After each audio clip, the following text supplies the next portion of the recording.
Good evening, welcome, and thank you for coming to this Sierra Nevada Forum. This forum is made possible by the sponsors of Sierra Nevada Forum's Partnership Carson City, Nevada Humanities, Loomis and Associates, and the League of Women Voters.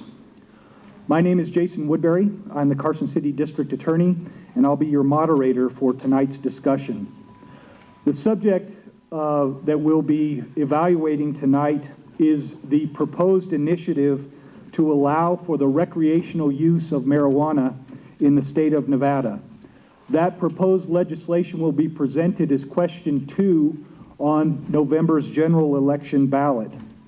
Our objective tonight is to help you in the audience understand some of the nuts and bolts about question 2.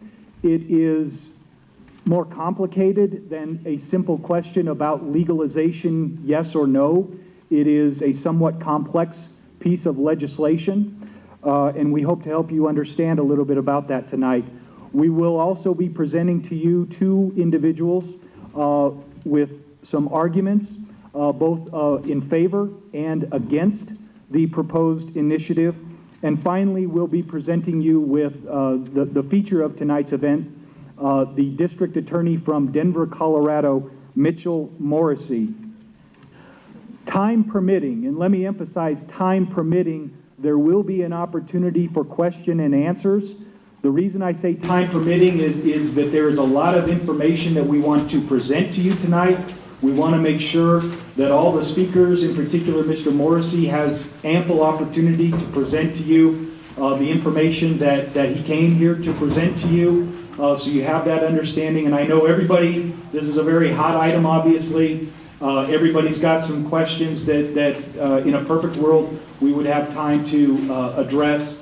But if you do have questions, please flag down one of these folks with index cards in the audience. You will need to present your question in writing, and they'll be reviewed. And like I say, if we have time, we'll obviously be more than happy to present those to our speakers. With that introduction, I'd like to introduce you to our first speaker of the evening, and that is Pam Graber. Ms. Graber is a volunteer advocate with the organization Nevadans for Responsible Drug Policy. So, Ms. Graber. Thank you, Jason. And it is a very complex piece of legislation, as Jason said. IP1 initiative petition number 1, which is what question 2 is based on. And it's not really legislation, because unlike a lot of things that end up on our ballot, where the legislators, the people who we elect to have our voice down at the legislature, the assembly persons and the senators, they never got a chance to go over this, to read through it, to discern what's good for Nevada, what's not good for Nevada. They never got to have committee hearings and to hear evidence. It wasn't vetted at all by the Nevada legislature, yet somehow it made it to the ballot, all 12 pages. You can pull this down if you Google it and read it for yourself. One thing about this that's very problematic is that, besides being riddled with problematic language, is that if it passes, it can't be changed, not in the slightest, for 3 years. 3 years, it's sacred. Live with it. And we don't want to live with this, trust me. One thing that's really good about learning how we should vote on question 2 is that we've got some insights from Colorado and Washington. These are 2 states very close by, both of them western states, very similar to Nevada, and they both have a lot of post-legal recreational marijuana data to share with us. So what is the big deal? Why all the concern? And thank you for coming, because I can tell you're concerned too. Proponents would tell us that, oh my goodness, it's going to be wonderful. We're all going to flourish. There's going to be jobs, and there's going to be money, and it's going to be good for the schools and the children, and it's going to be great. They're also going to tell us that crime is going to go away. You know, make it legal. Put it in the stores, regulate it, and then there won't be any black market. You can just go in and buy it. It doesn't happen that way. Crime grows We're also going to learn how drug-related highway deaths and accidents increase, how emergency room visits increase. We're going to learn about problems in the workplace, and we're going to learn about really, really serious mental health problems for youth, 25 years of age and under. All right, so let's talk about all this revenue that was going to happen. The promised huge tax windfall that Colorado thought it was going to get never materialized. The marijuana tax revenue that we do earn first has to pay for the Nevada Department of Taxation, of all people, to regulate it, and the localities too. Then, if there is some remaining revenue, it goes to the state distributive account in the general fund. There's no assurance, full-on assurance, that some net revenue is going to go to the schools for the children. So, but let's go best case scenario. Let's go, okay, the projected revenue does come true. We got it. Everything's going, you know, the industry's happy, we've paid for it, we've regulated. Net revenue, the projected annual revenue isn't enough money to even build one middle school. So it's not that big of a deal. And I'm asking, is it worth it? And so is it a cash cow? In Colorado, for every tax revenue dollar raised, it costs that state $10 in marijuana-related expenses. Oh, where's my? In marijuana-related expenses. How long has that been blank? Sorry. I guess I should glance. Anyway, okay. But, okay, crime. It's going to reduce crime, right? No, no, and no. It is easier for there to be a black market in a legalized system. Black market dealers thrive when there's a lot of marijuana around because they can undercut the dispensary prices. The Colorado cops predicted more crime. They were right. In Pueblo, Colorado, legal, and they did opt in. They were one of the communities in Nevada, in Colorado that opted in. The year after recreational went legal, the homicide rate spiked, earning it the highest per capita murder rate in the state. And even right here in Carson City, where we don't even have legal marijuana yet, our sheriff says that in the last 10 years, Carson City has suffered more homicides related to marijuana than any other drug.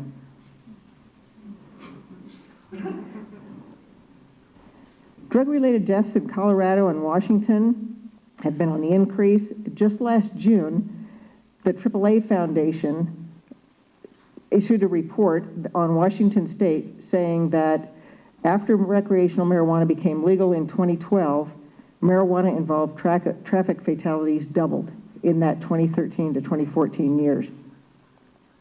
So some of the public health problems in Colorado that we're seeing are marijuana-related hospitalizations triple.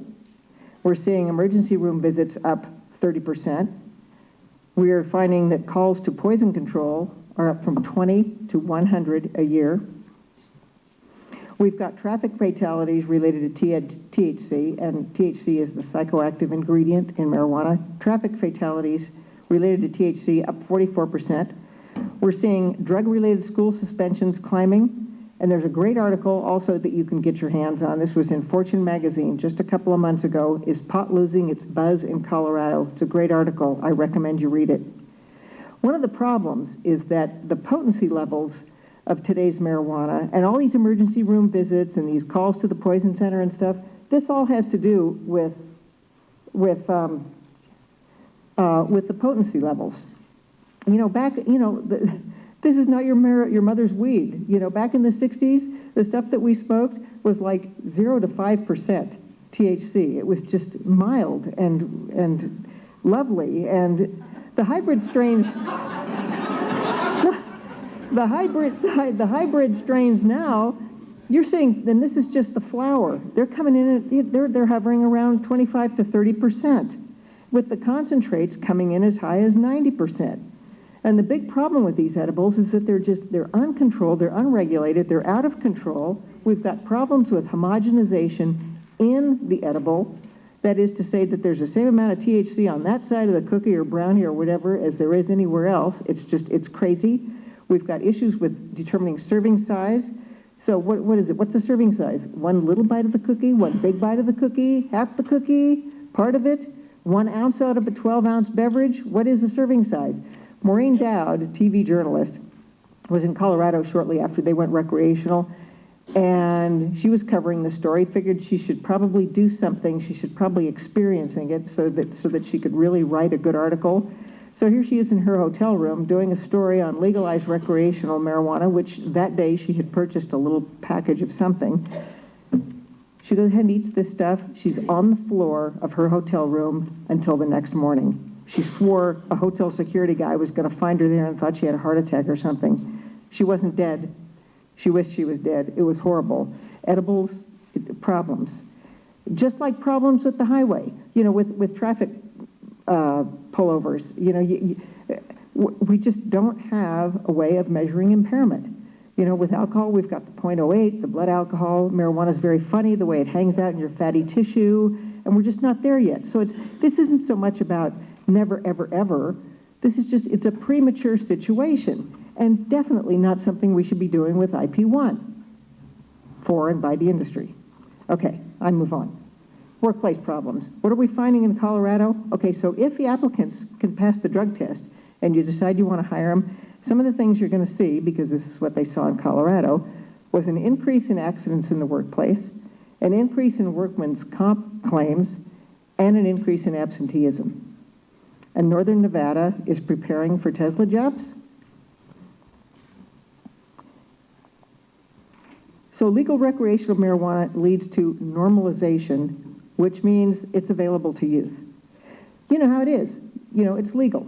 You think, okay, if it's legal, it must be okay. Like alcohol and tobacco, it'll be commonplace in people's homes, and kids will get it.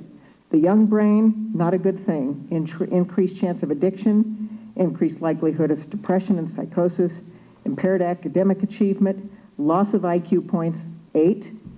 And Nevada already has the lowest test scores for ACT in the country. The CDC, the American Medical Association, the American College of Pediatrics, they all agree this is real. This isn't something that we're just making up. So what do we know for sure? Industry people will earn a lot of money. Proponents are money driven. A lot of money will be out there. Consumers are going to get high, and the results are going to be some very costly public health disasters. Just in case you were wondering, the opponents are bipartisan, so this isn't just a deal for one side or the other. I think my time is up, and I thank you very much for considering a no vote on question 2. Thank you. Thank you, Ms. Graber. Now please allow me to introduce our next speaker on the issue, William Adler. Mr. Adler is the Executive Director of the Nevada Medical Marijuana Association and will present his position regarding question 2. Ready up there? There it goes. As you said, my name is Will Adler. I'm the Executive Director of Nevada Medical Marijuana Association. I've been working with the medical marijuana industry since 2014. I've done the laws, rules, regulations, and I can see that it is robust and impressive in the state of Nevada. So I would love to share some of that with you and show how question 2 will continue that trend of a gold standard regulated marijuana system in the state of Nevada.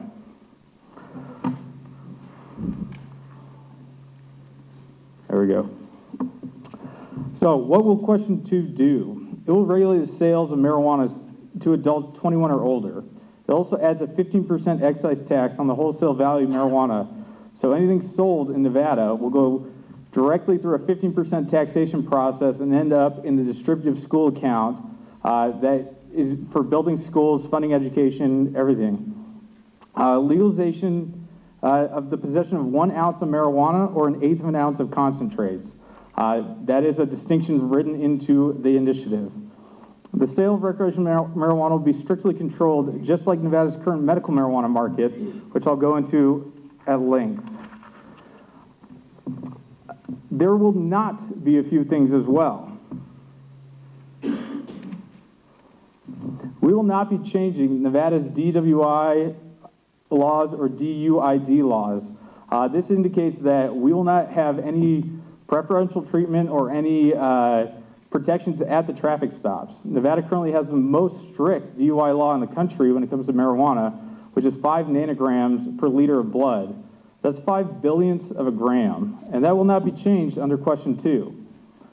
Detection is the same as it is currently. On-site officer detection, impairment at the wheel, you will get pulled over and you will get prosecuted because Nevada's cops are not afraid to do so. This will not affect your ability as an employer to hire, fire, or work site drug tests. This is another big issue that we hear is Nevada will not have the ability to control who is or is not high at work. It's simply not true as well because marijuana is a detectable substance and will be allowed under the employer's own discretion to test or not test for it. There will not be any allowance of marijuana use in public. It's not written into the clause and there's not an area for that.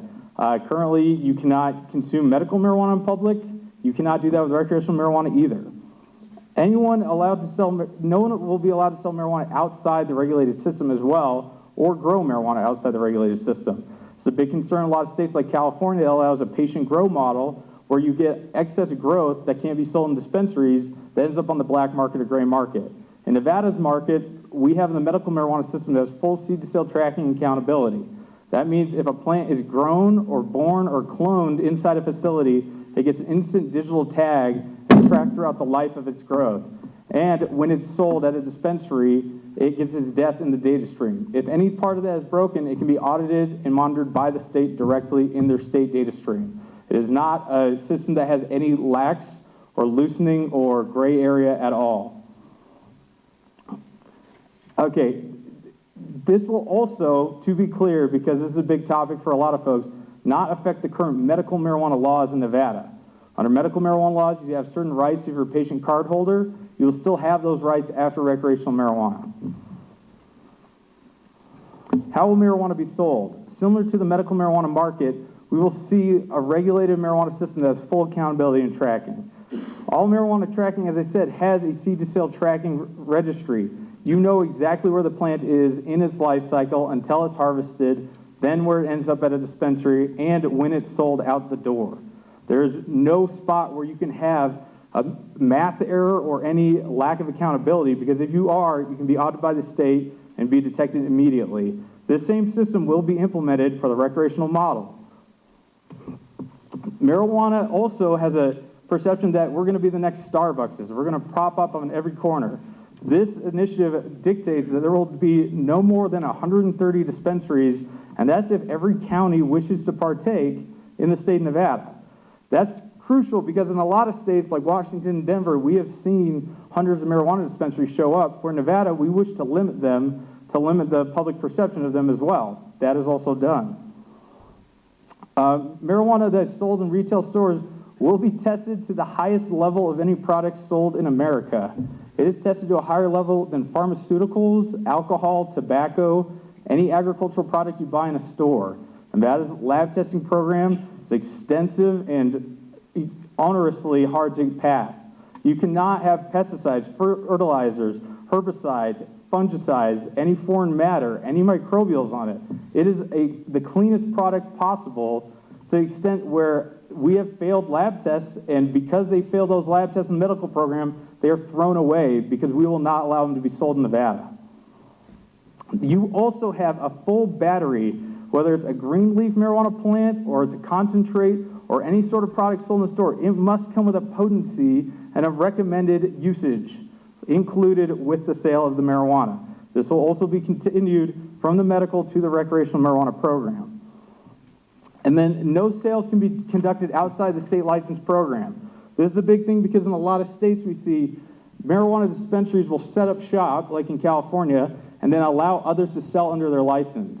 You cannot do that in Nevada. We have full knowledge of who is taking part in our dispensaries programs, who's owners and who's operators, to the point where they all have to have FBI background checks and fingerprints.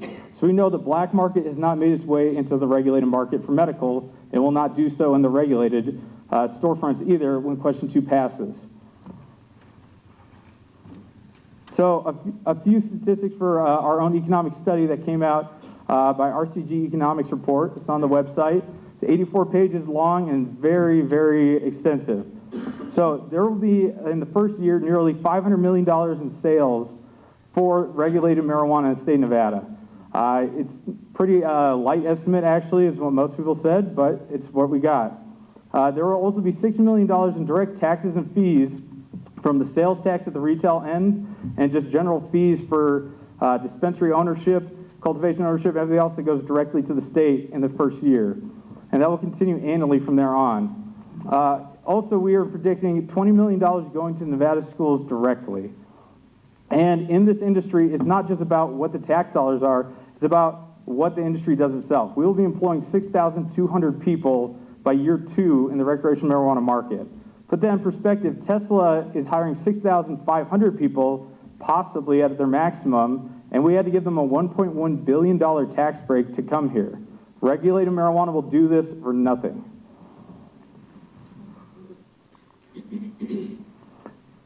Another topic is local governments will have no ability to ban or regulate these. As I said before, there's 130 dispensary licenses at maximum in Nevada, and there will probably be fewer than that. Local governments can ban the marijuana establishments through zoning or land use restrictions, or just do a straight county ban that opts out of the marijuana system. That is fully available in our law. Law enforcement resources can also be focused on more serious crimes and infractions than marijuana. Nevada is the #1 state for prescription drug abuse and heroin epidemic statistics, and I think their jobs would be much better spent doing that. Thank you. The sales of legal marijuana in states who have regulated it has dropped by 70%. So the legal sales market controls 70% of the market, and the illegal market is at 30%. That's a huge decrease in outside influence from the black market and gray market, and should be acknowledged. You're about to hear a lot of things about Colorado today, so I thought I'd throw some in too. Colorado has had sales in 2015 of $996 million in the legal marijuana market. 70% of their sales are now in the legal market, like I said. Marijuana-related court filings are down by 81%. So that's time wasted in Nevada that could be removed. 81% of public defender time, 81% of officer on-site time, because marijuana is legal to possess and no longer needs to be processed and used in this onerous fashion of constant jail time and penalties. $35 million has gone directly to Colorado schools in 2015. That's numbers that we have in dollars in the bank in Colorado. Colorado also has the fastest growing economy in 2014 and the third fastest growing economy in 2015. Marijuana has not slowed them down at all. In fact, marijuana lit a fire under them. Denver is also ranked the #1 best place to live in America by Forbes magazine. So hopefully we can all acknowledge that that's a pretty good statistic for a place that just legalized marijuana. Colorado has broken tourism records for 5 years straight as well. Their convention centers are packed, they have constant demand, and their ski resorts have been breaking records every single year since legalization of marijuana. So I just want you to keep that in mind and keep that in perspective, because you're about to hear some things tonight that may counter those points. Those are real statistics from factual sources like Forbes. But, oh well. I would like to thank you all for the opportunity to speak tonight, and hopefully we can have an in-depth, in-person Q&A afterwards, because I'd love to hear your questions and love to explain Nevada's laws in depth and what's going to happen once question 2 passes. Thank you all. Thank you, Mr. Adler. We'll now hear from Mitchell Morrissey.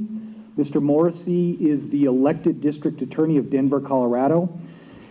First elected in 2005. His office prosecutes over 6,000 felony and 15,000 misdemeanor cases each year, so he's a very busy guy. He is a leading advocate for victims' rights and crime prevention, and Mr. Morrissey was instrumental in the development of Denver's drug court, which is designed to divert the addict offender into a treatment-oriented program under intensive probation supervision. Denver, as has already been alluded to, and as probably everybody in this room knows, is almost literally ground zero for the recreational marijuana question. So we're all looking forward, I know, to hearing from Mr. Morrissey and what that experience has been. Please join me in welcoming Mitchell Morrissey. Good evening. This is the third talk that I've given today on this subject. I got introduced in Miami, Florida a few months ago, and I was lucky enough to follow the Portland DA, and the Portland DA got up and he said, for those of you that don't know Portland, Portland is the San Francisco of the Northwest. Wonderful place. I got up and I said, I'm the Denver District Attorney, the Amsterdam of the United States. I've never heard it referred to as Ground Zero, but I guess with the horrible anniversary we had this weekend, you could do that. The one thing I will tell you about Denver, I'm a fourth generation Coloradoan. All of my grandparents were born in Colorado, 3 of them in Denver. I'm very proud of the fact that I come from Denver, and I'm very proud of the fact that I am the Denver District Attorney, that I was selected to do that job. I've been a prosecutor for 32 years in that office. I started in 1983. And I have to tell you that this is not a subject that I really like discussing. Denver is a wonderful place. Denver does have a rebound economy. Denver is a beautiful place to live. This appears to me to be a beautiful place to live as well. But that does not in any way take away from the problems that we're seeing around this particular issue. I hope that no matter what you decide to do on this issue, that you don't see what we have seen. But it's great to see a full house here, because I understand there's another controversial construction issue going on in your town, and they didn't think necessarily a lot of people would be here. But when I debate the main person behind these campaigns around the country, who is stationed in Denver because he was successful there first, he says that there are no voters that should not hear of the negative side of this. And when I debated him, he said, listen, I wish more people were out there in the places where voters are deciding this important change in public policy, that would hear about the bad side, the negative side of this, so they can make an intelligent decision. I run into a lot of people that are just rabid about this subject. And you've got to understand, Colorado is a state where marijuana in small amounts have been decriminalized since I was in high school. I went to my 40th high school reunion this weekend. I'm an old man. And it's been decriminalized that long.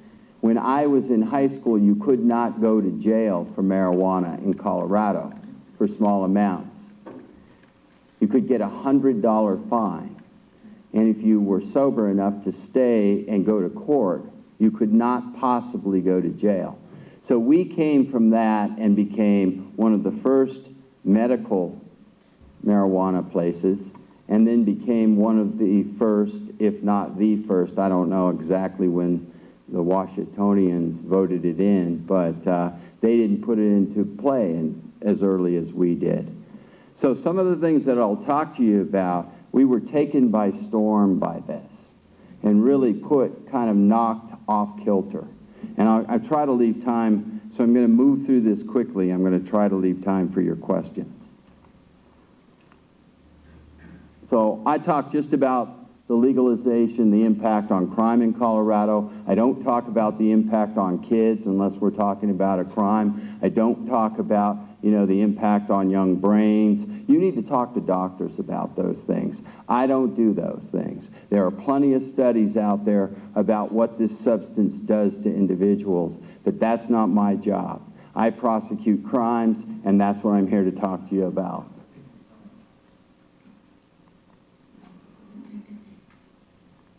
See if we can get this keyed up right.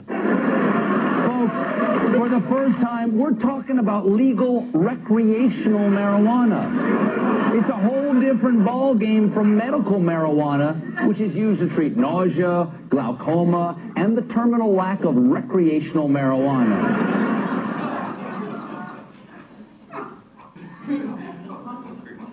Since we legalized recreational marijuana, we were a medical marijuana state, but we were not the #1 use state.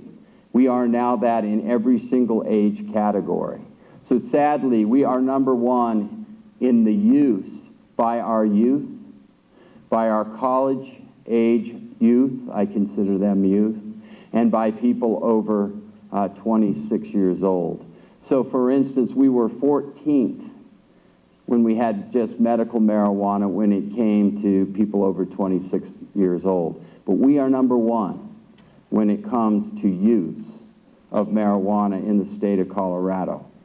This has increased our use and has sent a message to our children that this is good, this is legal. My parents do it, I'm just not old enough to yet.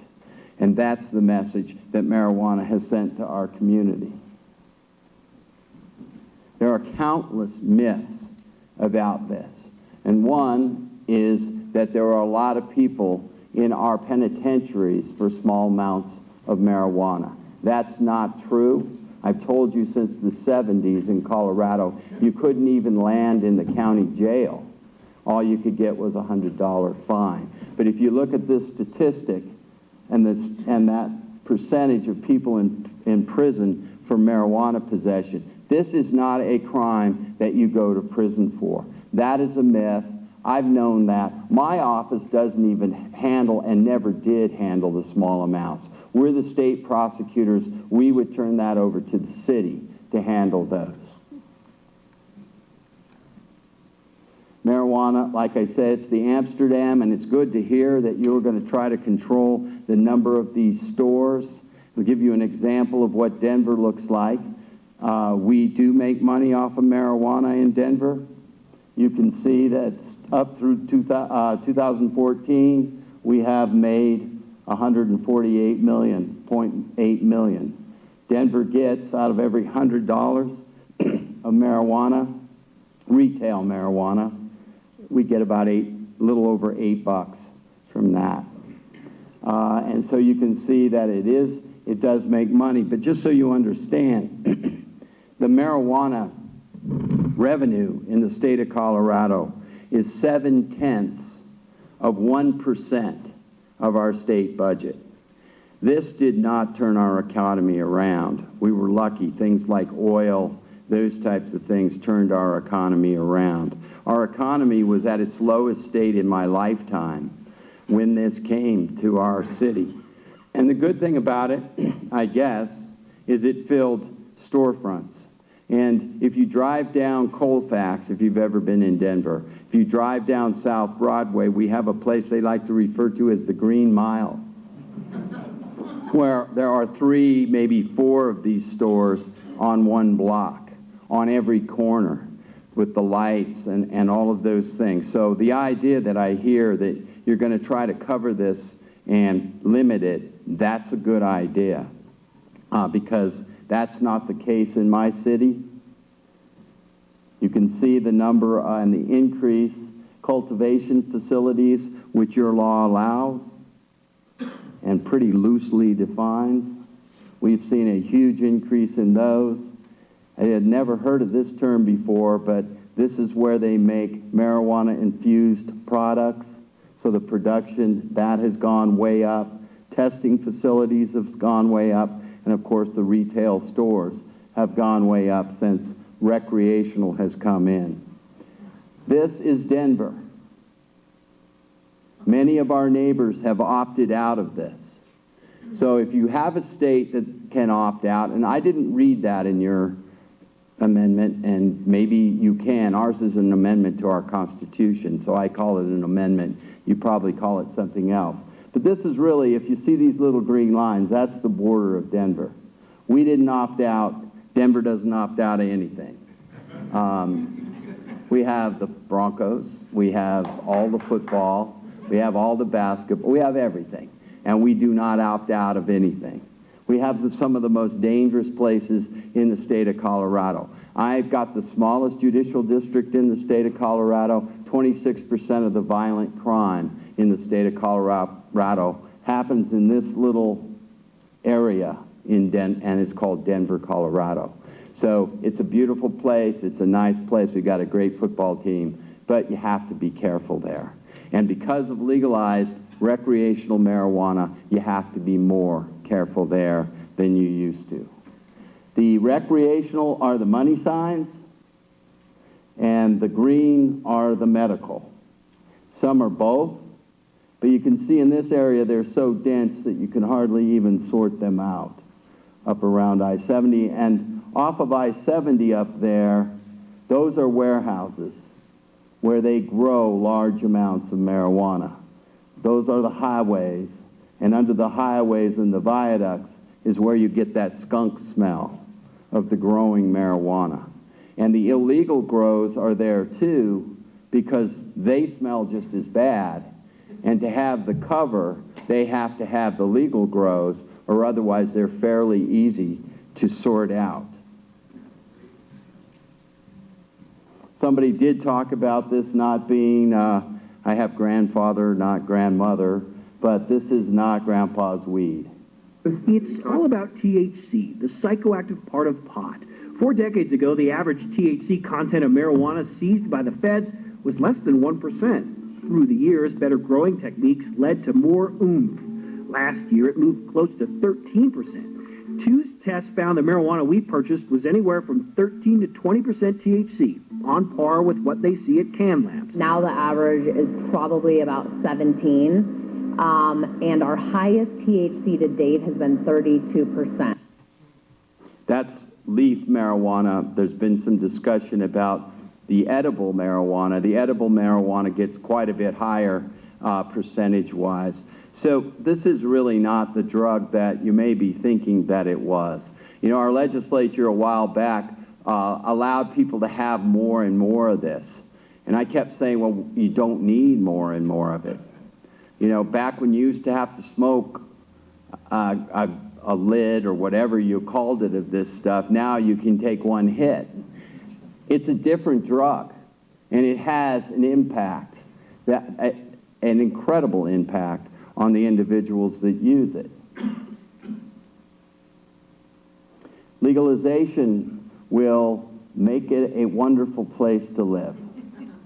You know, it'll improve the quality of life, it'll make people happier, and we'll have less crime. These are the facts about our crime rate. Just 2 months into the new year, and Denver police are scrambling to make the city safer than last year. In 2015, crime rose in every neighborhood. Homicides hit a 10-year high. Jackson's death, the 51st in 2015, pushed Denver's murder rate to a 10-year high.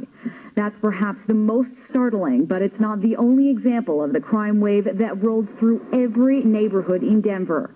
Crooks broke into 1,059 more cars, stole 903 more vehicles, committed 321 more aggravated assaults, and burglarized 231 more homes than in 2014. There are many more crime categories we didn't mention that also show upticks here in Denver. Every neighborhood, again, saw increases. We have more information on our website along with more detail about crime in your neighborhood. It would be naive to say that marijuana, the legalization of marijuana, caused this crime rate. There's a lot of things that have caused this crime rate to go up. I've been the elected district attorney for 8 years.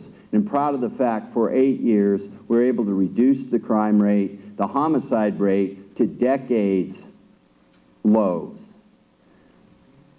The crime increase that we are seeing parallels the legalization of recreational marijuana.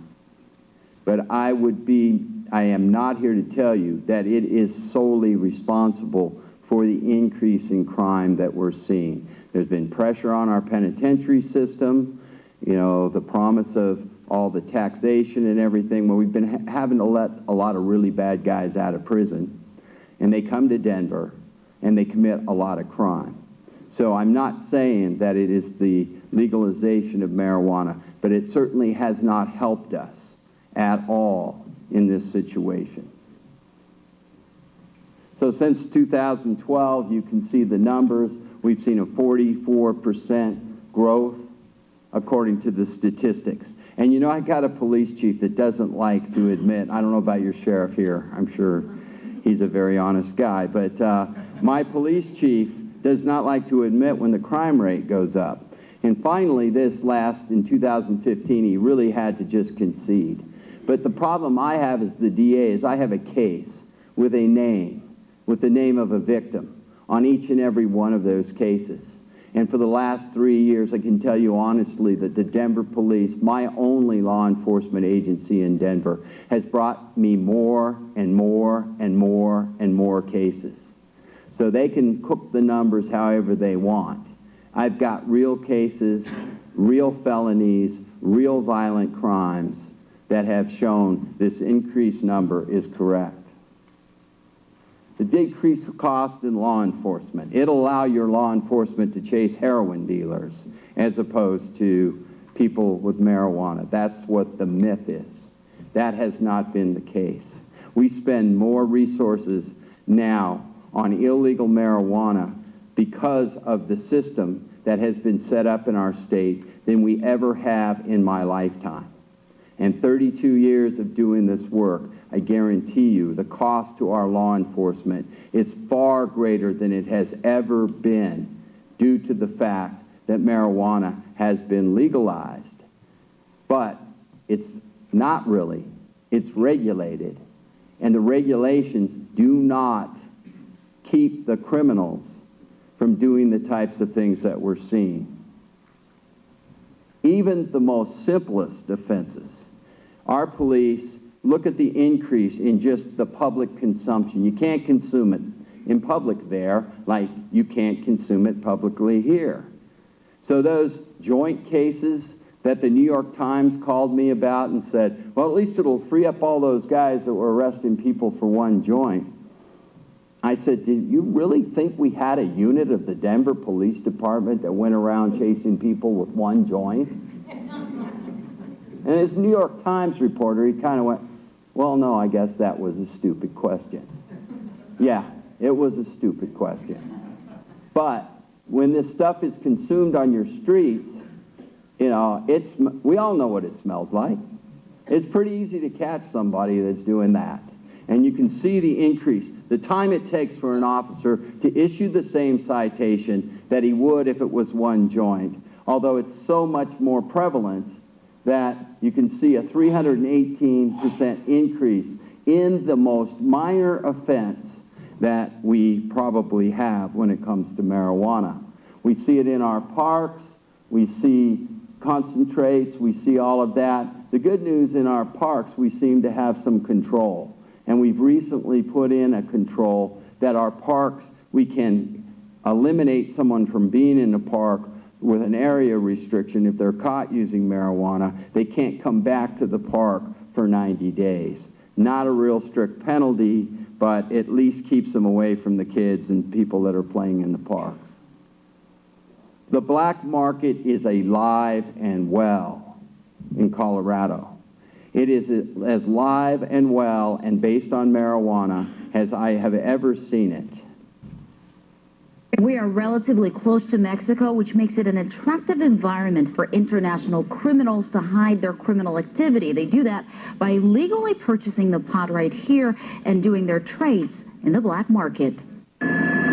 It's the two major interstates and the high THC in its pot that make our state the perfect hub for Mexican drug cartels. Criminal investigator Jorge Duque with the Colorado Department of Law says cartels are now trading in drugs like heroin for marijuana. They're very creative, I gotta say that. Duque says the trade has since opened the door to drug and human trafficking. We have lots of victims. People are victimized, whether they're being forced into prostitution, whether they're being kidnapped, or just becoming addicts to, illegal drugs. And with that, Duque says, comes money laundering. Cartels are often disguising their money through legally purchasing marijuana or buying houses and growing marijuana in it.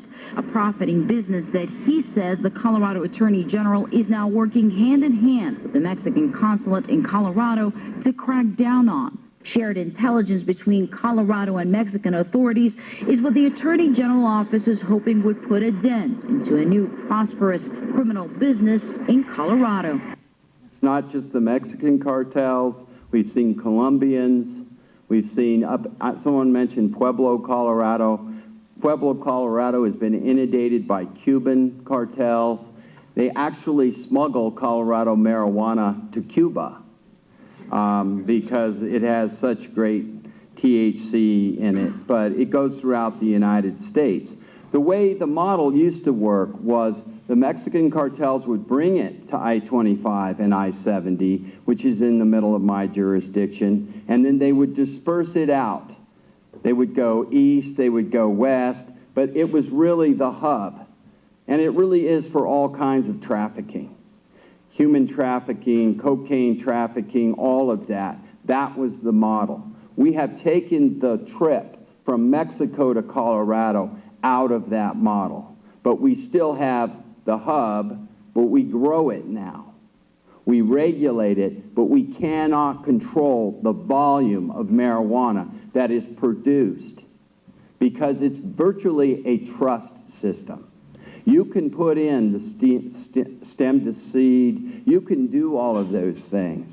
But when you ask, how much do you actually produce, you have to rely on the individuals that are producing that to certify it to tell you the truth.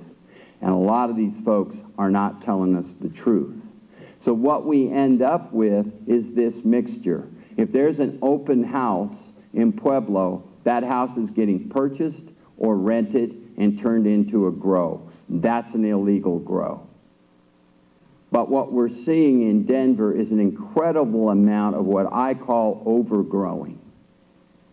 Either from the plant, and they're lying about how much that plant produces, or they are growing more plants than they can. If you think about alcohol, alcohol is made of certain things. And the suppliers of those things can track. And you can track that, and you can tell how much beer Coors is making, how much vodka Smirnoff is making by the products that they buy to make it. That's not true with marijuana. Marijuana is the product, and it's a growing product. And you can harvest it, and you can grow it in just about any place. We've learned that in Colorado. So we have a huge black market. What I can tell you, this is why. Our medical marijuana is worth less than $1,000, high quality, in a medical dispensary. If the same marijuana, high quality, in one of our recreational places, and they may be both, you just spend a little bit more money if you're doing it recreationally. And by the way, let me tell you, a phenomenon that has kept us from getting the tax revenue we thought is Coloradans are smart consumers.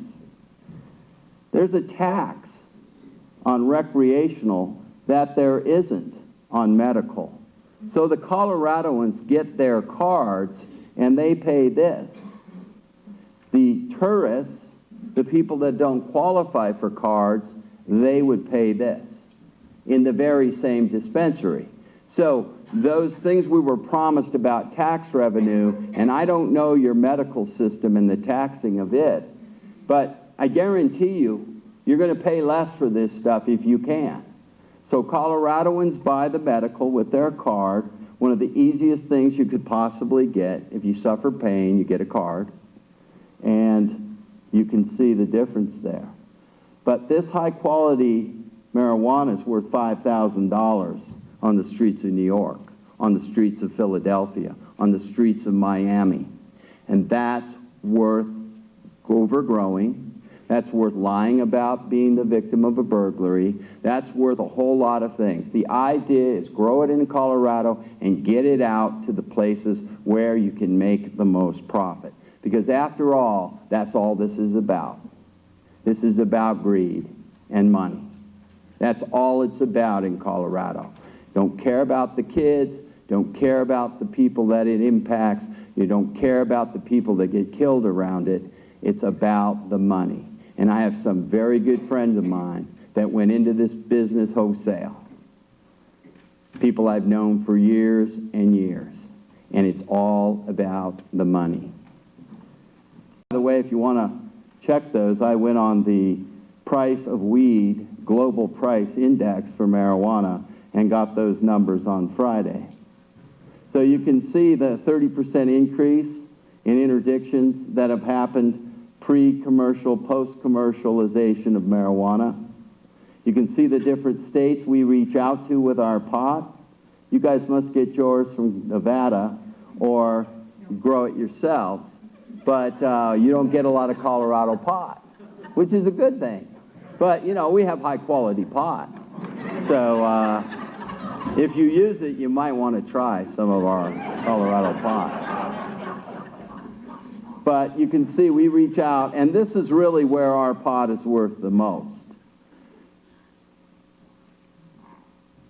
We have a crime lab in Denver. Proudly raised the money, got it built, got it open in 2013. The idea that, hey, we'd need fewer cops. Well, we've had to add a chemist to our crime lab just to test the illegal marijuana, the overgrow marijuana that's coming into that crime lab. It has increased per case on average 3,424%. We've gone from an average of 162 pounds per case to 5,724 pounds. Now, when you think about plants, remember, these plants can be taller than me. One plant. So one plant's an overgrow, that can be a lot of pounds. That can be a lot of marijuana. We've had to hire one additional forensic chemist just to test the marijuana that comes into our crime lab. 19-year-old Mark Chiffon appears to have been the victim of a robbery gone wrong when Aurora police officers were called to this Taco Bell. Court records now say Chiffon was there to sell marijuana to a group of teens. 18-year-old Calvin Banks, 16-year-old Vincent Rucker, and 17-year-old Sterling Hook have all been charged as adults for the first-degree murder of Chiffon. An arrest affidavit says the teens had a plan of doing a lick or robbery of the person's weed and running away with it. Over text message with Chiffon, they negotiated the sale of marijuana in exchange for $180. The group met at this Taco Bell, where witnesses say a fight broke out, shots were fired, and Chiffon was left to die. I put this in the black market section, and I'll tell you one thing. You will not have a black market for this stuff unless you sell it to kids. Unless you let kids use it, you will have a black market. That's one thing that is a guarantee. Like I say, the kids think it's okay, they're just not old enough yet. But they do things to get it, and this is what would normally go in the violent crime section, but because everyone involved in this is too young to legally have it, possess it, sell it, certainly rob somebody of it, and rob somebody of their life in doing that, is why I have it in the black market section, even though it's a murder. So let's talk about the violent deaths. I got criticized by the Denver Post when I went in front of our city council and said we had over a dozen direct marijuana-related murders in Colorado when they were trying to determine the tax that would be set on it. The Post, I think they thought they were being funny, claimed that I was blowing smoke about the number of homicides. So I made a YouTube, and it's on YouTube, and it was back in the medical days, and our homicides have doubled around this substance, directly related to it. And it has a picture of every single one of the people that were murdered. And it has a news story, some of them from the Denver Post, about every single one of those individuals that were murdered. And they even though they do have a pot editor and a section called the Cannabis in the Denver Post, Cannabis or something, I'm not sure if I'm pronouncing it right, they even had to admit that they defended myself with facts. People are getting killed in my city and in my state around this substance, and this substance alone. Maybe it's a robbery, maybe it's a home invasion, but that's what's happening in Denver and in Colorado. A suspect connected to 3 killings in North Park Hill is still on the run. Investigators believe that Chad Evans, DeJuan Jones, and Deshaun Turrentine came to Colorado from Oklahoma to illegally buy several pounds of marijuana. During the drug deal on June 3rd, police think that they shot and killed 2 men and tried to kill 5 others at a home at 36 and Hudson. During the shooting, one of the suspect's friends, Darius Woods, was also killed. Evans was arrested in Tulsa, Tarrentine, in Nevada. Police are still searching for Jones. Men are expected to face charges of murder, attempted murder, and robbery. So thank you to the state of Nevada, helped us get Mr. Tarrentine back to face murder charges. They came to our city to make a buy. They didn't have their money, so they pulled out their guns, and the shooting was on. This is the neighborhood my dad grew up in. 2 individuals from our town were killed, and one of them was killed. It was a shootout in a neighborhood, and it is not the first that we've had around marijuana. We've had guys that thought they'd fully go into this business, they'd do everything right, and we find them dead. We had one poor guy, Mr. Mack, who went into the business to make some money so he could pay for his dad's chemotherapy. He was gunned down in his backyard by people that came to rob him. And they did rob him, but they left the product. Now we're starting to see, because of the value of this stuff, they take the product also. I'm going to skip some of these, but I want you to know that this is the pattern that we're seeing. The provider is killed, somebody in the presence of the provider is killed, or because we have a very strong Make My Day law in Colorado, named after Dirty Harry, that if somebody breaks into your house and tries to rob you or commit a crime, you have the right to kill them. And many of these providers have killed people, some more than one. We had a woman with an AR-15, and she lit up 2 guys like the pinball, like the machines you guys have in your casinos here. She hit one 7 times, she was hit herself, and then she hit the other one in the head twice. Her husband was shot. The only person in the house that wasn't shot was the toddler that lived in this dispensary. These 2 men had murdered 2 people in my jurisdiction a week before, laid 2 20-year-olds down on the floor and executed them to rob them of their marijuana. These were not good guys. They were bad guys. They ended up dead, shot to death. But it's the kind of violence that we're seeing around this. This initiative allows things to go on in people's homes. And that is the worst thing, I believe, that you can do in this public policy. You can protect these storefronts, the old gas station that's now been converted to a grow or has been converted to a store. You can protect those. The weakest place, the place where people are most at risk, is in their homes. And this initiative allows that. That is bad public policy based on what I've seen, based on going into these scenes as the district attorney and seeing these bodies. That is bad public policy. That's where these people are at the worst. That's where these people are at their weakest. Unless they have the AK-47 like that lady up there had in Aurora. But it's horrible, and they're there for the money. You can't bank this money. What do you do with it? And they're looking for the money, and they'll come in and do it, and they'll come in and kill people in the process. In Aurora, police are on the lookout for 2 men who shot and killed an ex-Marine who was working as a security guard at a marijuana dispensary. Police say 2 men armed with handguns tried to rob the Greenheart marijuana dispensary Saturday night. They ran into the guard, though, shooting him several times. The guard later died at the hospital. This is a young man that got accepted into our police academy, was on the waiting list for the next class, was going to become a Denver police officer.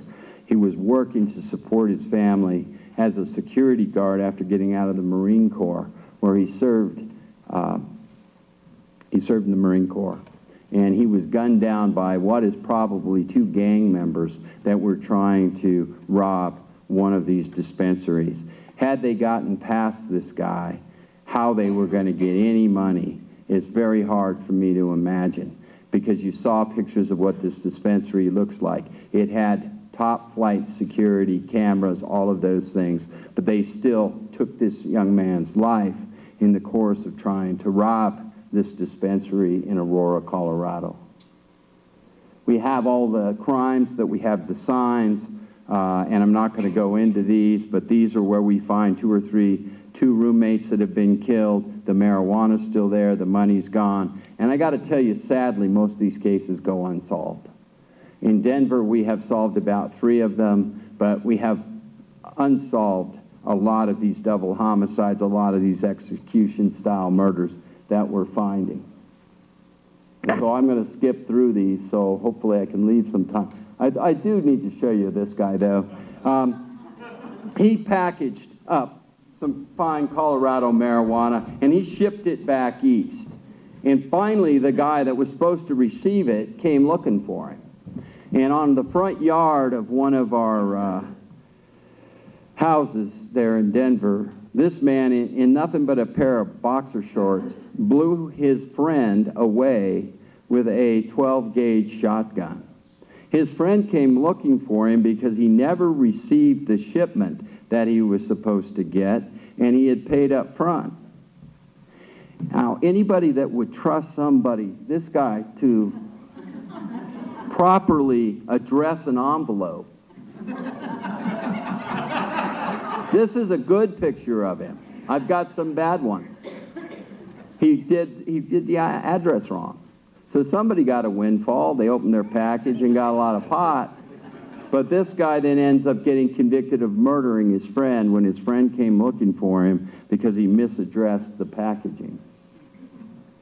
We have had a couple of defenses where my prosecutors have had to fight the idea that you're intoxicated or psychotic. As a result of this, one of the sadder cases would be that she was found dead inside their home Monday night after police say she called 911. She told dispatchers her husband was hallucinating, may have taken marijuana along with prescription medication for back pain, and that she was worried for her 3 children who were also in the home. At some point, police believe Richard pulled a gun from the home safe and shot his wife in the head. Once in custody, police say he was rambling to himself in the back of a patrol car and told the officer he killed his wife.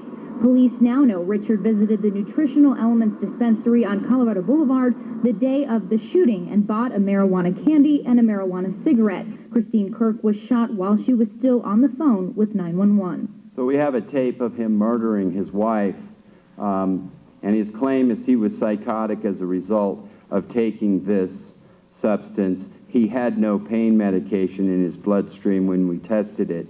So it basically is relying on the fact that he was psychotic as a result of this. This case has not gone to trial yet. He spent a lot of time in our state hospital being evaluated.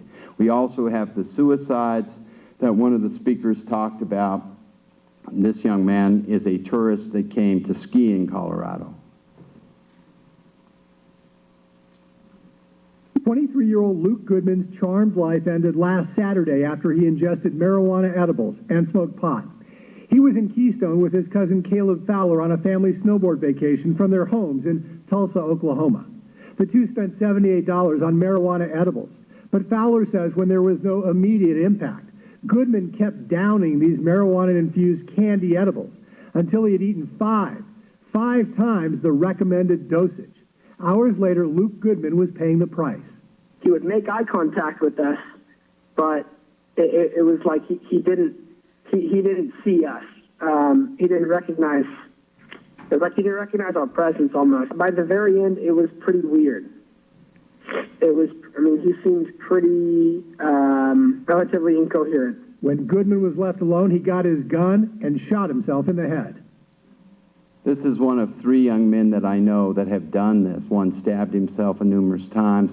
One jumped out the 4th floor of a hotel after eating one cookie that had that psychotic impact on him. But these are just some of the violent deaths and some of that whole idea that behind the psychosis that comes with it. I'm going to move through this stuff pretty quick. The robberies. We have seen a number of aggravated robberies. Police are investigating another marijuana street crime, this one involving guns on Colfax. It happened here in broad daylight, right after 12 noon on Colfax and Cook.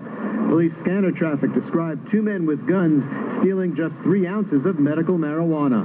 Hispanic male in his mid-20s had a handgun on suspect number 2 was a mixed-race Hispanic black male with a rifle, possibly an AK-47. Those suspects fled west on Colfax. 2 Sundays ago, police described another marijuana street deal that turned violent. They say an armed man stole a car off Federal and Yale. He was later found in a West Evans parking lot, sitting behind the steering wheel of the stolen car. Too stoned to drive any further. And let me give you an example of what they'll go to as far as, this is a Boulder robbery. When you rob these places, you really have to plan it out. You want to hit them after they've made as much money as possible. Probably a good idea not to take the edibles because they can be tracked. But then you dress in basically what is all blue outfits. They hit it right as it closed. They stole product, but mostly they stole money. And that's how they dress. We have them bring the people back in the store after they've closed, laid them down on the floor. Gunshots have gone off in some of these robberies, but we've been lucky we haven't had a lot of murders around the robberies of the stores. Burglaries, they're real interesting because we have these big warehouses. We have all these regulations. We have cameras that are required for each plant. And so we have a lot of video when it comes to these burglaries. But they hit fast. They usually know exactly where to go. They steal the most mature, most valuable plants, and they are out. And sometimes they'll come back as close as 4 days after and hit the place again. And so they're breaking into the warehouses and they're stealing it. A lot of them look like inside jobs. But think about that. Because if you can siphon off 70 plants and get them to New York, your profit margin's far greater than if you have to sell it in Colorado. So we get both, but you know, I've seen a lot of burglaries. I've seen a whole lot of tapes of burglaries, and you can tell when in a massive warehouse, somebody goes straight to the most valuable plants and steals them, something's going on there. And so we have cameras, we have seed to stem or whatever, you know, was mentioned. We have all those things. That does not stop the siphoning of these plants off.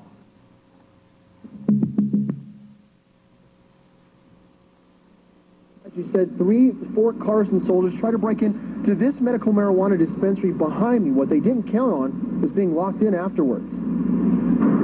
Since opening in June, the crew at the Rocky Road Remedy Shop has never encountered much trouble. We haven't had any problems with security.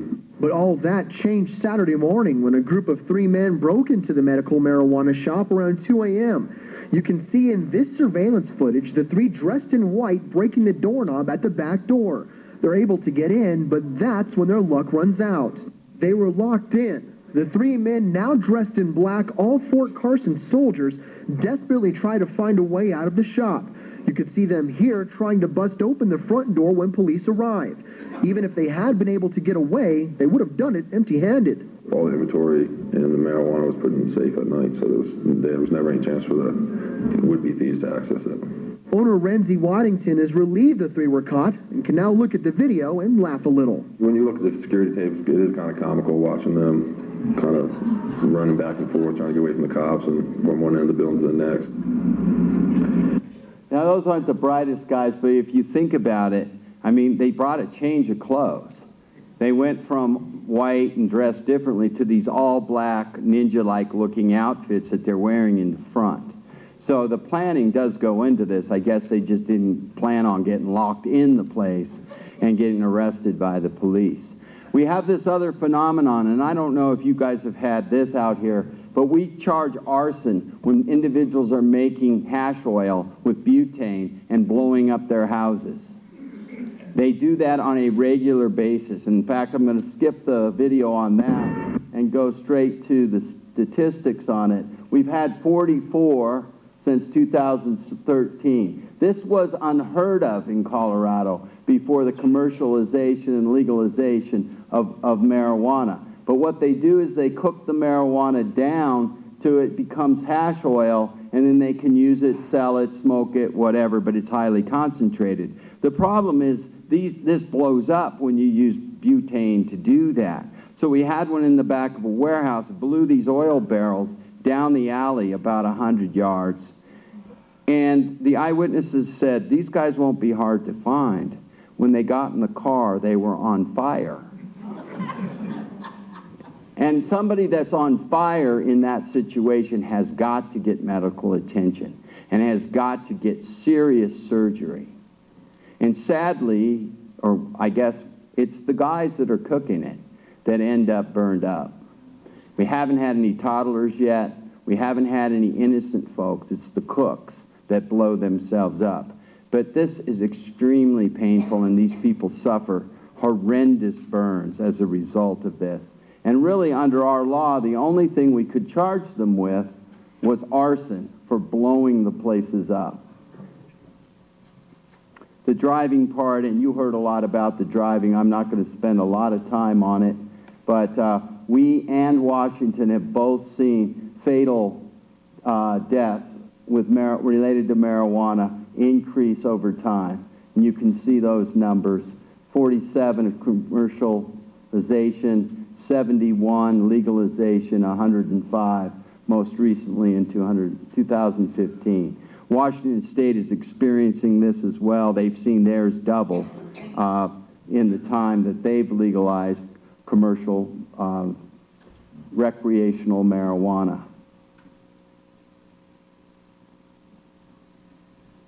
Police say the teen had been smoking with friends before getting behind the wheel. After just a half a block, police say he hit and killed Chad Britton, a Broomfield student who was getting his lunch. After the crash, all 4 people in the car took off running. This is a young man getting high before school, decides to go over to the school while he's smoking, runs into a kid that was getting his lunch out of the car and kills him.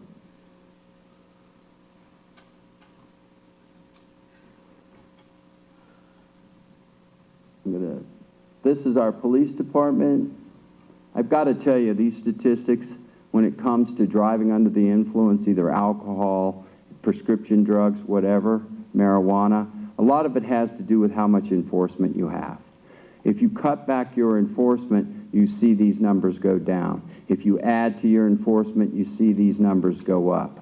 So I don't put a lot of weight on these statistics because I know that drivers are out there impaired by something, be it marijuana or alcohol. But I've seen over time, you cut your DUI enforcement down, you get fewer numbers.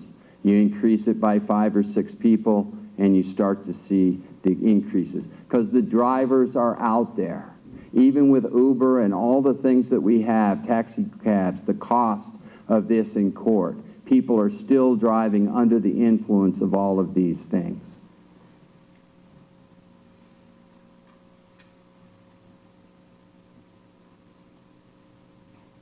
This is one of the more disturbing statistics. We know alcohol, and alcohol was always the thing that all of the people that wanted this in our state held it up. You know, you have alcohol, you know, and people won't drive drunk if they're stoned at home.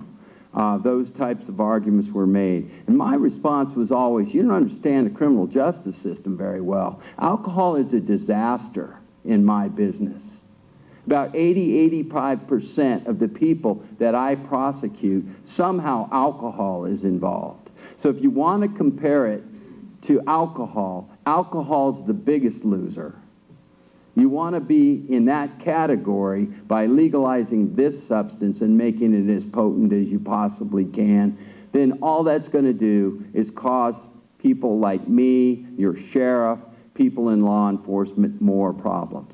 But in Colorado, it was always, well, you have alcohol. You know, alcohol's a disaster in the criminal justice system. People beat their wives. People kill people in cars. Alcohol is a loser in my book. And this is something to add to that. But, you know, in alcohol, during the week, you don't get a lot of people that are under positive for alcohol. Of course, on weekend nights, People are out, they're drinking, they're partying, they don't have to work the next day. You see quite an increase. That's not true with marijuana. Some of it has to do with the testing of marijuana. Testing positive for marijuana doesn't necessarily mean you're stoned. But look at it. On 10:30 on a Wednesday morning compared to Friday night at midnight, it's virtually the same. Some of that has to do with the testing. I'll give you that. But that's a very concerning thing. And what I'll tell you, in my city, we average 17 hit and runs a day. From car accidents where fender benders to fatals where two little kids get run over, killed by somebody under the influence of something and doing whatever they can to get away. Sometimes we catch them and we find out it was marijuana, it was alcohol, it was prescription drugs. But oftentimes they get away, they get sober, they clean up, or we never catch them at all. But the one thing I can tell you, the most disturbing increase that we've seen around the time that all of this has taken place, and you know, I'm not telling you that people aren't texting, that people aren't not paying attention with their driving, but they are hitting cars, they are killing people, and they are fleeing to get away from it, to hide the fact that they're stoned, they're drunk, they're somehow impaired. It's a huge problem in my city, even though my city is a wonderful place, according to Forbes magazine. If the price of your new car insurance rate shocked you, you're not alone. I would say 30 to 40%. I'm not too happy about it. Car insurance premiums are up nationwide. Insurers are charging 5 to 10% more on average, 7% more in California, 10% more in Florida, and here in Colorado, we're seeing an average of at least about 15%. Carol Walker is an insurance industry expert. She says even if you haven't had an accident or a ticket, you'll probably see your premium rise. How many of you drive? How many of you have car insurance? Well, the DA's here, so be careful. How many of you have car insurance? How many of you want to see your car insurance go up on average of 15%? This is one of the things that we're seeing in Washington and in Colorado. Rarely ever have we seen auto insurance go up more than California on average. And you're right, it does go up. But we've never seen this before, to go up at the kind of rate that it's gone up the last 3 years since we've had commercial legalized marijuana. I'm not telling you that that's necessarily 100% of the cause. What I'm telling you is you have an opportunity to wait and see. I wish we had waited. You know, it's tough being first because you have to deal with all this stuff. But you guys have a place where this is going on, where you can look and you can see and you can make a determination if you want this in people's homes, if you want to have a grow in your neighborhood, those kinds of things. There's no rush to this. You know, and you have these test centers, Colorado, my city, being one of them, where you can look to see what the problems are. You can wait. What's the rush? That's one of the things, that's a phenomenon that we're seeing along with this. Now, this is probably the last video I'm going to play, and I'm not telling you we didn't have people that ignored their kids because they were high on marijuana before this all happened. But we are seeing child neglect and child abuse around this. We are seeing kids coming into hospitals and testing positive for THC. We're seeing infants exposed to THC through breast milk and those types of things. Our investigation has found the Logan County Department of Human Services knew that Levi Welton and his brother Dean tested positive for marijuana on January 13th. That's the same day he died in a fire. Sources familiar with the case say it was a similar positive test for his brother in November of last year that caused the department to file a dependency and neglect motion with the court, citing lack of supervision, drug use, and inappropriate people in the home. A guardian ad litem was appointed and a safety plan put in place, and the children were temporarily taken out of the home, but were returned last month. Yet despite these serious and documented concerns about the children's safety, they were not permanently removed from the home. And Monday night, Levi died alone, huddled in an open closet as the fire blazed. The night of the fire, there were many people in the house, and some were smoking marijuana, and Levi was left unattended with his brother in the bedroom of the home. Father was in compliance with the law in Colorado, with compliance with the regulation, had his card, all of those kinds of things.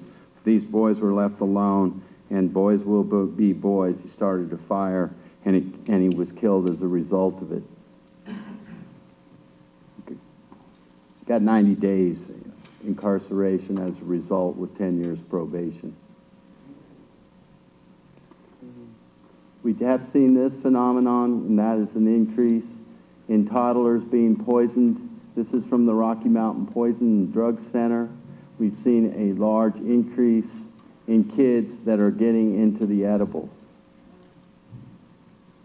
And you can see how we stand up with kids nationally that are being poisoned by marijuana, where we sit since legalization, and how far above we are. You know, we have a pot czar in Denver. The pot czar in Denver is working on trying to get edibles so when they're out of their packaging, the kids won't eat them. You know, of course, the kids can't read the packaging anyway. It's a gummy bear, it's a brownie, whatever, a cookie. And I said, you know, she's trying to come up with that solution. I said, you know, it's a pretty simple solution. Human beings have other senses. Just make it smell and taste so bad that if a kid puts it up to his nose or his mouth, he won't put it in his mouth. Make it so repulsive that a toddler will throw it down on the floor even though it looks like a cookie or a gummy or the kind of things they make these things look like. And I guarantee you one thing, pot czar, the stoners will still eat it. And they will, because, you know, think about alcohol. That's ridiculous. Well, acquired taste for tequila, it tastes horrible. There's many booze that taste horrible, but people drink it for the effect, not for the taste. And that very well may help us keep these kids from being poisoned inadvertently, accidentally, by this stuff. We've seen the contributing to the delinquency of minors, and I'll just tell you what the pattern we're seeing: adults taking advantage of kids by giving them pot. Our kids in Denver use pot at twice the national rate. And that's the pattern we see. The other pattern that we've seen, and this is the last thing I'm going to talk about, is that pot has brought a lot of homeless to Denver. Some of Denver's homeless shelters say the legalization of marijuana is partly to blame for an increase in the number of young people living on Denver streets. Urban Peak, an organization for homeless youth, says it works with young people who are new to Colorado and say they came because of access to pot. At the St. Francis Center, marijuana is the #2 reason people there give for being in our state after looking for work. And the Salvation Army's men's shelter has seen an increase in the number of 18 to 25-year-olds. An informal survey attributes about a quarter of that increase to marijuana. And the problem is it's put a lot of tasks, you know, our shelters, the people that need these homeless services, but they are becoming Despite Denver's efforts to make more the 16th criminal Street and Mall violent. safer, we have yet another video of more violence. This man knocked unconscious and then sucker punched. The whole thing was caught on cell phone video. Denver 7's Jennifer Kovaleski has been talking with city leaders. And Jen, you found pot has something to do with it. The people who are homeless are coming here for marijuana. And while they may not mean harm, they're often causing it. And the homeless man seen attacking people with a pipe here on the 16th Street Mall is proof. We all knew it was happening. And the guy behind this wild pipe attack on the 16th Street Mall confirmed it during our jailhouse interview. What brought you to Denver? Well, I came here to basically start a new life and You know, the marijuana thing helps my schizophrenia. Urban travelers coming to Denver for the legal weed and causing havoc on the 16th Street Mall. Probably around 20 to 30% of people say that they're coming here just because of the legalized marijuana. Smith says they're taking several approaches to try and deal with urban travelers. Finding out where they came from, who is there to support them in their hometown, getting them transportation back and making that arrangement, or again, like getting them into treatment programs. And they don't necessarily want to be a good fit in our community. Denver City Councilman Paul Lopez told me that this is one of the downsides to legal marijuana. He believes that our resources are being wasted on enforcement only, and it's just moving the problem out of the mall and into other areas of the city. So what we're seeing is that these transients, they're primarily in downtown Denver. Many of you have been to Denver. You've probably seen our 16th Street Mall. It's filled with transients now. Many of them, most of them from out of state. They are directly responsible for a growing percentage of our crimes like robbery, burglary, aggravated assault. And we've seen the kind of increases that I've talked about over the last 5 years. Aggravated assault, in particular, 23%. Crimes like larceny and theft, 46%. The mall is a major concern, and as a result of that concern, we are starting to see the convention business that one of the speakers talked about in the surveys that they fill out say they will not come back to our city until we clean this mess up, and primarily down there on the 16th Street Mall, which is about a block or two from our convention center and most of our hotels where people come to do conventioning. Cruelty to animals, I'll just tell you, it's a crime in Colorado to negligently poison your dog with your stash, and that's what we're seeing on a regular basis. We have a very top-notch veterinarian. He goes all around the world studying animals. He says once a week, sometimes as much as once a day, a pot dog comes in, the owner comes in, and the dog nearly comatose because it's gotten into, like the kids sometimes, get into the pot, get into the edibles. Dogs will eat it till it's gone and end up poisoned as a result. They don't die. It usually takes about 72 hours for them to get back to some state of normal behavior. And if you want to see the statistics on what's going on in Colorado, I suggest you go to the Rocky Mountain High Density Trafficking website, and you can read the most updated statistics.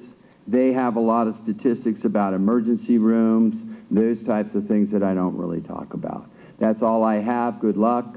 If you make the policy decision to have this legalized, I hope you do it in a smarter way than we did in Colorado, and I hope you don't see the kinds of things that we've seen in my city, Denver. Thank you for having me.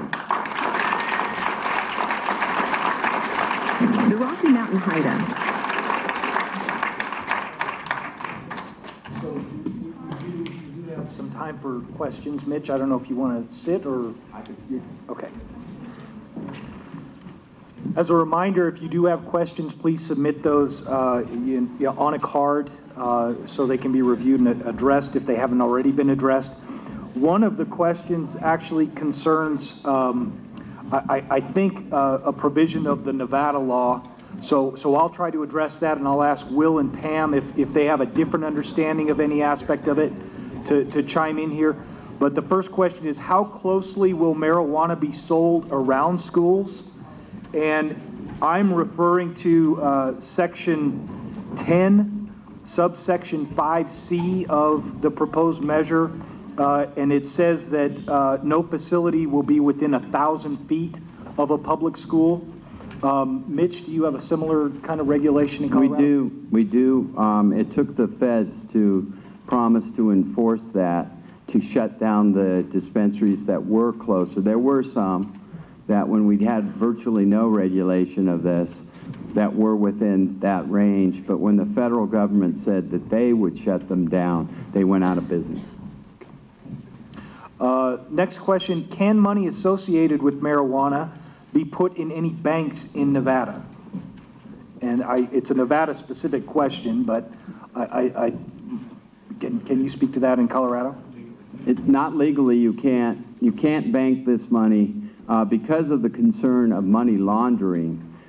Primarily, is my understanding from the U.S. Attorney in Colorado, that they are concerned that human trafficking, gun money, other serious drugs trafficking money will then be filtered through these shops, and they will end up then laundering a lot of money. That's my understanding why the feds don't do it.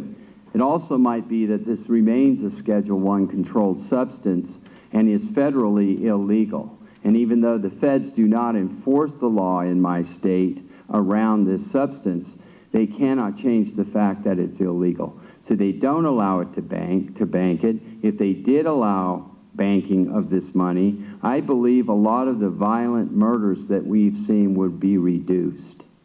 Because the big stash of money is what these thieves are after.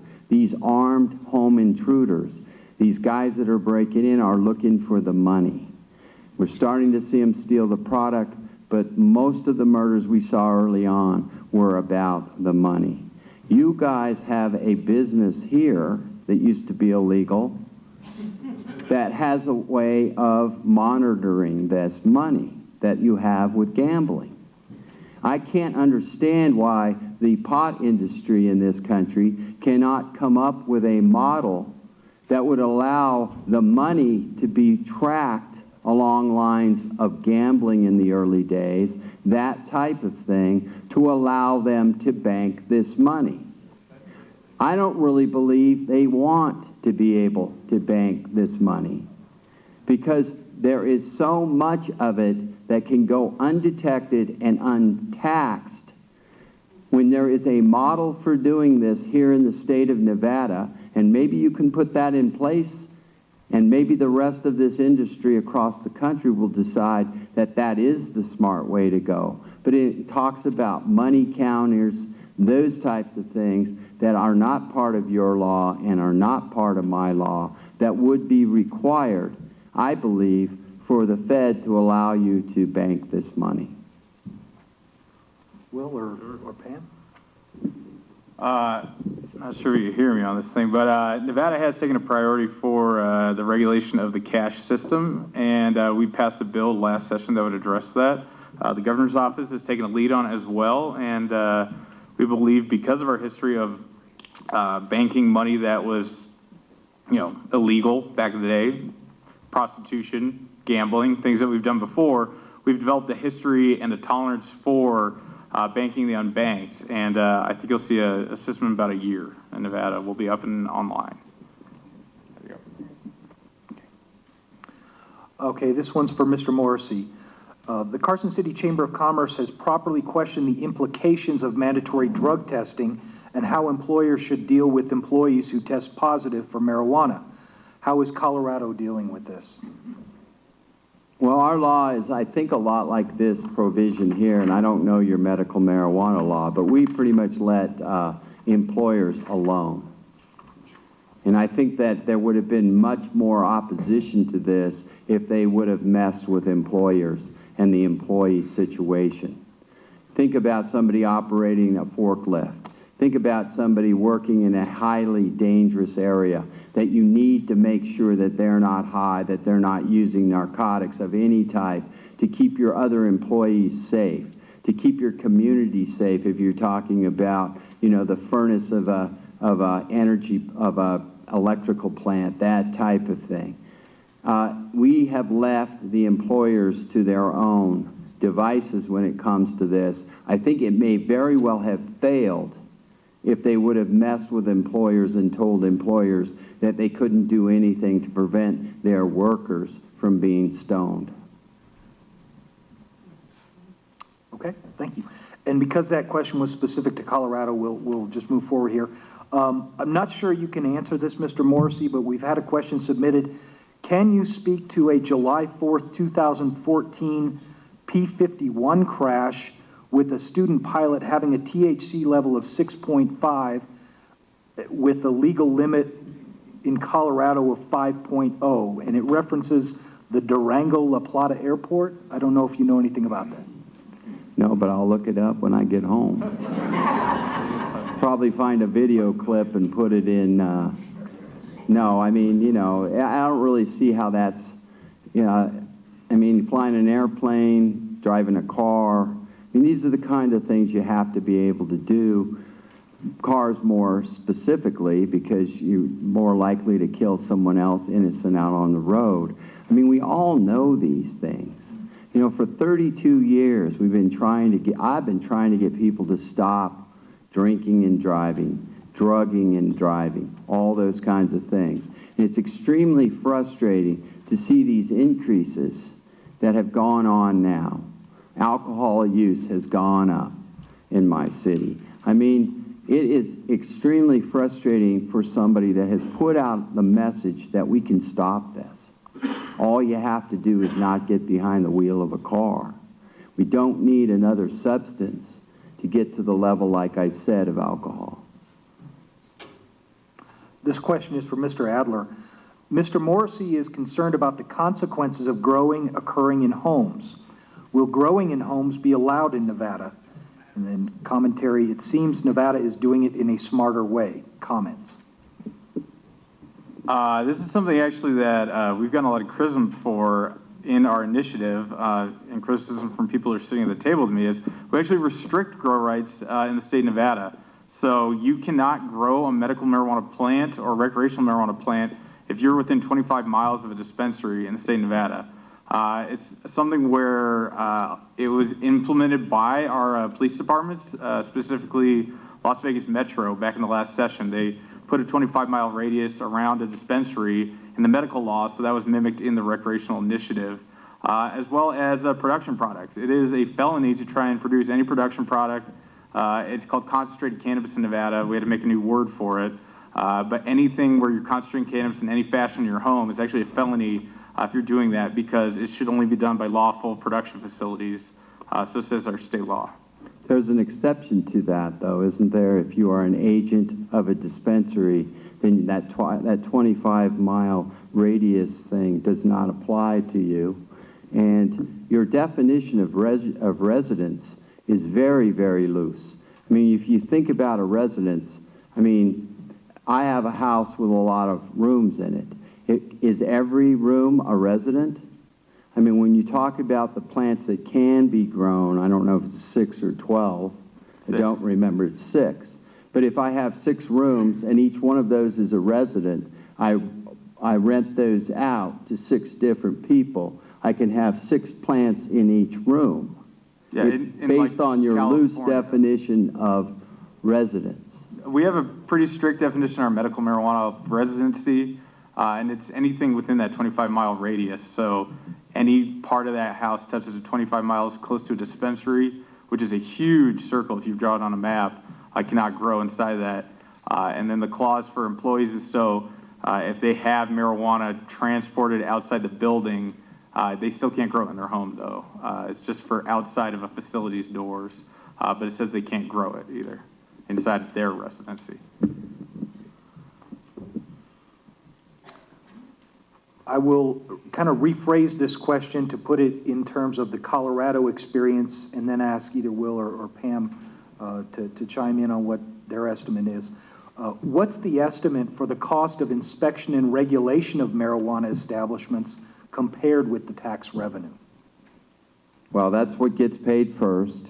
I have hired, actually, agents that to be investigators in my office that worked for the regulatory commission in Colorado. It's extremely expensive. They have investigators. They claim they don't have enough investigators. It's very hard to track the cards, the number of cards that people have as far as their licensing and all of those things. It's very expensive to do. It's very hard to track. But the one thing I will tell you, my experience has been this through talking to these individuals, that their goal, their mission is to get people in compliance with the law. If somebody wants these businesses, they do what they can to get them into business. It's not a situation where they're going in and inspecting and shutting people down. What they're doing is trying to assist them so they can get open and operating and doing it in a way that's in compliance with the regulations. Will or Pam, any comments on that? Nevada is now legendary for their onerous regulations, to the extent that facilities that came from Colorado tried to do a mirror image have been held up months, years, and our level of regulation has caused them to spend millions of dollars more than they estimated because it's so extensive. But our regulators who work in Health and Human Services work with them to try and get them into compliance, but have been very strict to the point of preventing operations from opening for something as small as one of their ownership group doesn't have their full FBI background check and fingerprint card submitted. So they held up this one facility for 3 months now because of that one person. So that's Nevada's standards currently. If marijuana became legal nationwide, do you think the crime rate would drop in Denver? Well, I don't know about the crime rate. The hunger for it out on the East Coast and the different places where they pay these exorbitant rates for it. You know, do you remember when they didn't take Coors beer east of the Mississippi River? You know, I'm from Colorado. Coors beer. I mean, really? Especially hot Coors beer that has been the trunk of somebody's car until they pulled into New York City and sold it for 10 times what they paid for it.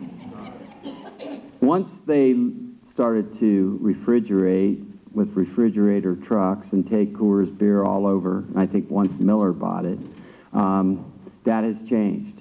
That would happen. I think the demand for our marijuana would shut down, would go way down, unless people can't grow it like we can. And that would help our crime rate. So banking would help our crime rate. Other states legalizing it would help our crime rate. And actually, I'll tell you, the people in Oregon asked me. They said, well, can't we regulate all this? And I said, listen, we failed miserably regulating this in Colorado. And quite frankly, the federal government doesn't do real well with regulating tobacco and alcohol in this country. I guarantee you, ma'am, that the state of Oregon is not going to be able to do this. These guys have got this figured out. And they know how to get around. They know how to write. I've seen this language in Arizona.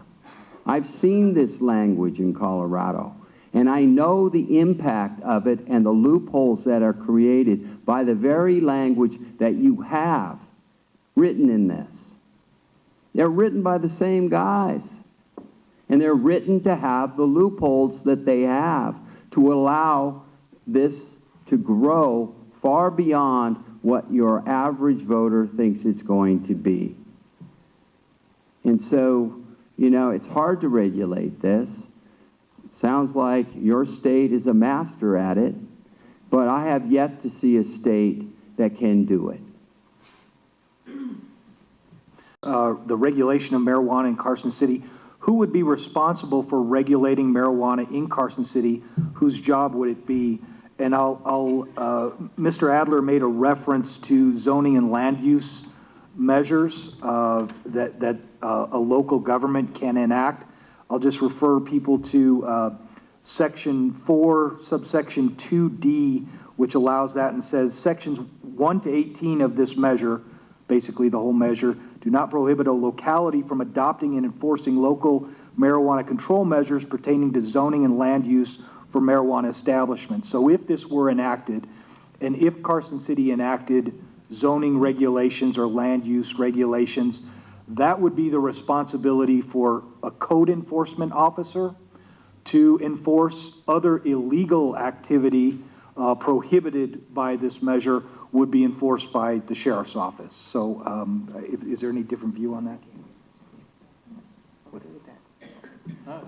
Ours is a constitutional amendment, so you can specifically opt out And I would think this town would probably opt out if it was in Colorado. And let Reno sell this stuff. Let Las Vegas sell this stuff. And let it have the problems that you don't want in your backyard or your neighborhood. I didn't see that in this bill, but I guess you could probably zone it out of your town, or you could control it that way. But it doesn't specifically allow you as local voters to say, no, we don't want this.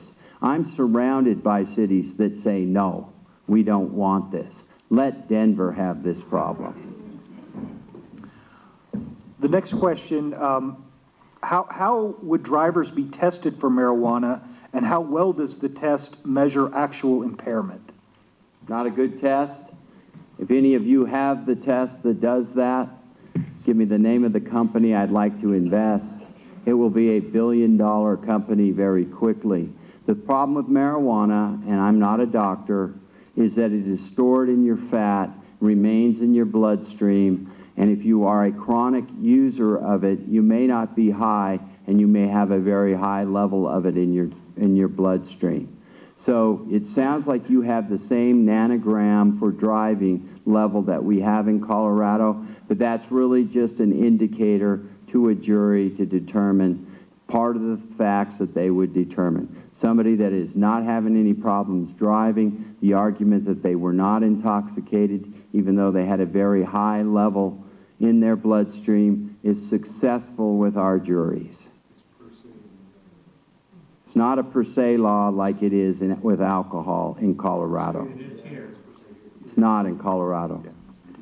It's an inference. So there's a difference. Yes, sounds like it. So the next question is, what would be the implications if our next president would decide to enforce the federal laws outlawing marijuana? Neither of the candidates are indicating that they would follow federal law, in my understanding. I don't know the Green candidate and some of those people's position on it, but the two major candidates, I think, have both been asked and have indicated that they would leave the status quo the way it is. I think that's, unless somebody's heard something different. I haven't heard different. Well, the next president is going to probably be one of two people, and they've both taken a position that they would leave it alone, leave it to the states. So that, the way I understood it, was the next president. This actually would be the next attorney general, but the attorney general enforces federal law, and some listen to the presidents and some don't. The next question, did you have something? Okay.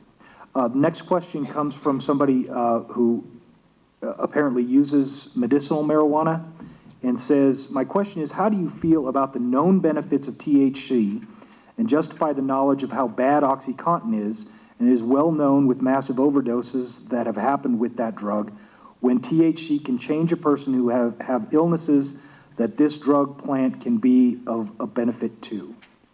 My brother died of a very bad strain of cancer, and about the only thing that would help him at the final days of his life with the nausea that he suffered was using marijuana. I don't know if it was the THC, which I don't believe it was, that helped him, because I don't believe that that's the medicinal part of this plant. But anybody that doesn't recognize that there is some use for it, no matter how great or less, is, I think, ignoring the nausea and the things that come with chemotherapy and cancer and those kinds of things. But comparing it with other drugs, with alcohol, with heroin, with all those things, is a total red herring as far as any argument goes. These are bad things. They cause horrible things to human beings. They increase crime. And, you know, so we need another one. We need something else as popular as alcohol. That argument just doesn't go anywhere with me, because they see what these substances do to human beings. I go to murder scenes. I see the result of these things. Does it really matter? If someone's dead because they OD'd on oxycodone or heroin, they're still dead, or somebody murdered them to steal their marijuana money. These are all bad things, you know. That's my position on it, but I certainly understand and actually observed somebody that suffered less in the last days of his life, got some comfort by using marijuana. The next question concerns what would happen if California legalizes recreational marijuana, but Nevada does not? Would we become the new Oklahoma? Maybe Mr. Morrissey, you could speak to your. So I don't know, would Nevada, are you asking me, would Nevada sue California? Because Oklahoma has sued Colorado, Kansas has sued Colorado. The states around us have sued us in federal court. Didn't really go anywhere, so I don't really understand the question. Will or Pam? Well, I think California would sell us a lot of marijuana because we wouldn't be regulating it, and they would, and our citizens would still go there.